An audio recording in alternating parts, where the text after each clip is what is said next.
Sekjen PDIP Hasto Kristianto sebut safari politik Anies Baswedan di Surabaya sepi.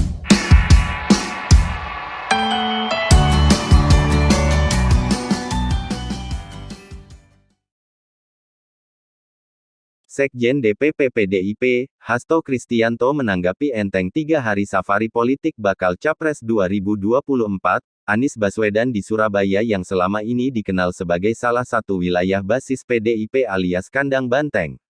Di sela menghadiri pelantikan organisasi sayap PDIP yakni Taruna Merah Putih Jatim di Fasa Hotel Surabaya, Minggu tanggal 19 Maret tahun 2023, Hasto menilai safari politik Anies di Surabaya sepi, karena masyarakat tahu selama ini siapa yang membangun kota Surabaya. Hasto pun menyindir Anies dengan mengatakan, ketika orang datang dengan gagasan-gagasan yang tidak relevan, masyarakat bisa menilai. Orang Surabaya kan berpikir, kalau hebat majukan dulu Jakarta lebih hebat dari kota Surabaya dong, baru datang ke Surabaya. Kira-kira kan gitu, tandas Hasto. Soal Anies yang dinilai nyolong start kampanye, menurut Hasto, biar rakyat yang menilai. Menurutnya, rakyat itu tahu mana pemimpin yang bergerak karena keyakinan politik bermodalkan dengan prestasi, mana pemimpin yang bergerak karena ambisi. Rakyat bisa tahu, katanya.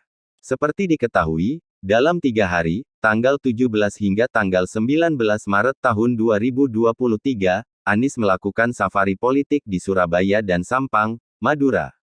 Minggu pagi, capres dari Koalisi Perubahan, Nasdem, PKS, dan Demokrat itu memuncaki safarinya dengan jalan sehat dan tabur benih ikan di Kalimas serta penanaman 1000 pohon bertajuk, Menanam Kebaikan, Menjemput Perubahan.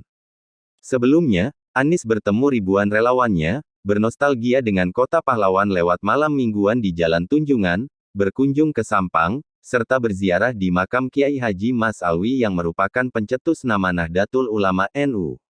Sementara PDIP yang hingga saat ini belum mendeklarasikan bakal calon presidennya, tetap santai. Ya sabar, masih ada waktu. Buat apa kita membentuk KPU yang telah menetapkan tahapan-tahapan pemilu kalau kita tidak percaya pada KPU, kata Hasto.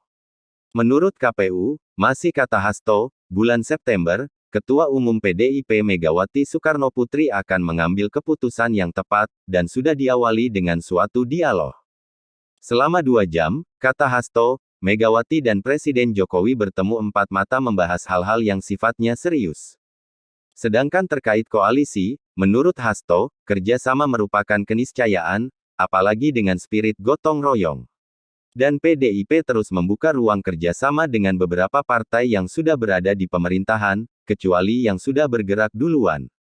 Tentu saja, terbuka ruang kerjasama, dan bagi PDIP ketika bekerja sama, mengedepankan etika politik. Kami mendorong prestasi secara bersama-sama. Kami bisa mengelola pemerintahan negara untuk rakyat secara bersama-sama, tuntas Hasto. Banyak sekali pihak yang hanya menempatkan capres dan cawapres ini sebagai entitas tersendiri, sehingga mendapat perhatian yang luas. Padahal, sehebat-hebatnya seorang presiden, kalau tidak didukung oleh kekuatan yang sistemik, kekuatan partai politik yang mengakar di tengah rakyat, kekuatan anggota legislatif yang menopang kekuasaan seorang presiden, maka orang yang hebat pun tidak akan mampu menjalankan tugas dengan sebaik-baiknya. Karena itulah PDI Perjuangan melihat politik secara komprehensif.